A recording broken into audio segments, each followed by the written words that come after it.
Washington, D.C., there actually was bipartisan support when the Connecticut state budget was signed last fiscal year.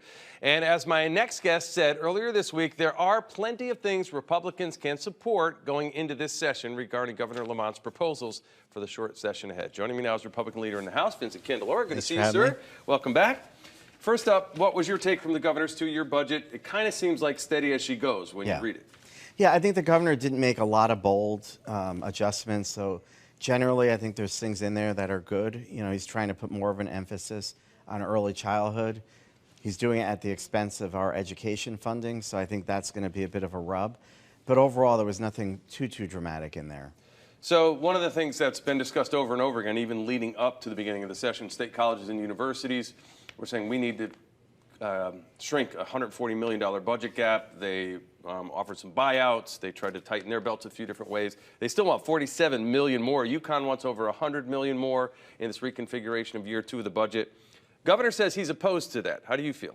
Yeah, I'm standing with the governor on this one. I think there has to be a broader conversation about our university system. You know, when the deficits had hit 10 years ago, they were insulated and we had protected them, but enrollment has really declined over the last decade for some of these institutions. So we need to evaluate and right-size them. If some schools need to close, they're going to need to close. We can't keep dumping money into school systems with declining enrollment. So the enrollment can be laid on the table in front of the legislature and say, look, this is down 10%, this is down, and you can discuss it. Yeah, that's right. I mean, they're all subsidizing each other, and I'm afraid they're going to start cannibalizing. Some of our schools are doing better than others.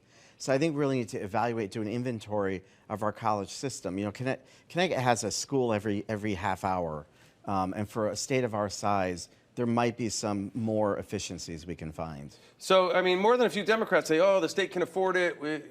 You don't think so? No, it's not a matter of affording it. You know, we're hitting the spending cap. We're at 10 million below that spending cap in a $22 billion budget. That's a tight budget, so we just can't spend beyond our means. So what should be addressed as far as your party wants to bring to the floor? What do you think is important as we try? It's a short session, so there's going to be a lot packed in. Yeah, I mean, I think the governor's budget is demonstrating, I think we're sort of out of the fiscal crisis, but I do think we have a moral crisis in Connecticut. We're seeing the proliferation of car thefts continue. We're seeing drug overdoses continue. And I'm really concerned about the impacts on our youth population. The youth are just disengaged. We need to focus on those areas. We have to bring accountability back to our criminal justice system to prevent that behavior from moving forward. And the ones that are committing crimes, we have to work on rehabilitating them.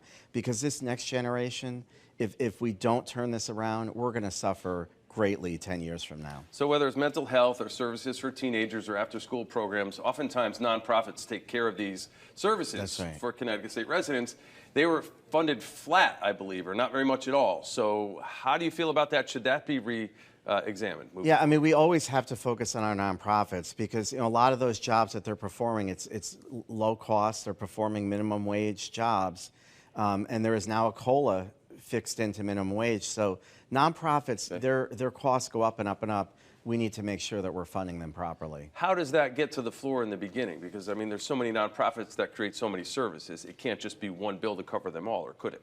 It'll be through the appropriations process. They're sort of embedded in all different spots of the budget, depending on what services they're performing, whether it's education or healthcare. So I think those conversations will come up in the Appropriations Committee. So some have suggested over and over, with different language each time it seems, because they're trying to get traction, that we should adjust the spending caps. So in 2017, certain numbers came in. We chose $3-point-something billion is going to be our rainy day fund.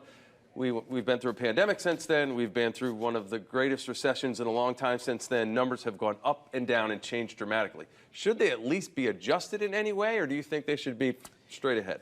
I think they should be straight ahead. There is a natural adjustment. So these caps take into consideration increases in revenue, increases in spending, inflation. So these aren't stagnant numbers. And I think the problem is for some people is they want to spend more. They want to spend beyond what those caps are disciplining us to spend.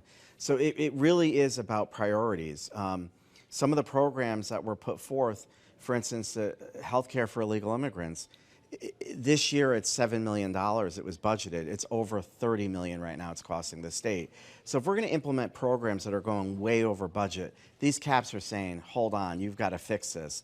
And that's the conversation we need to have. One of the debates that took place is trying to define what is volatile. In the volatility cap, Right. when the stock market goes up and down, we pay our bills, and whatever we have left, we can pay down debt. So should that be reconsidered as far as what is considered volatile, what is considered stable? No, I think we're taking estimates and finals and past serenity as our volatile income, which is our stock market income, and that Right. naturally is. I think that's a safe area to pick. We have a 5-year average, so it does adjust, and I think it's served us well because some people don't like that there's $1 billion going in to pay down our unfunded liabilities, but that was the reason for the volatility cap. Not only to stabilize our budgeting, but also to pay down this debt that is choking, our residents. And so hopefully down the road, like we saw last year, you're going to see tax decreases. And that's why we were able to cut income tax last year. We want to keep doing that for our residents. So we need to keep these caps in place. And so bonded debt was also paid down as well, right? Some of the projects that we set. So the governor is proposing to pay down the special transportation fund. So he is in this budget proposing $500 million to pay down on that debt this year. But up until then, it was all going to pension debt, which is significant. Got it. So he's trying to shift it and pay down other debt as well. That's right. All right, we got to leave it there. Thank Mr. you. Candelora, thanks for joining us on Face the Facts once again.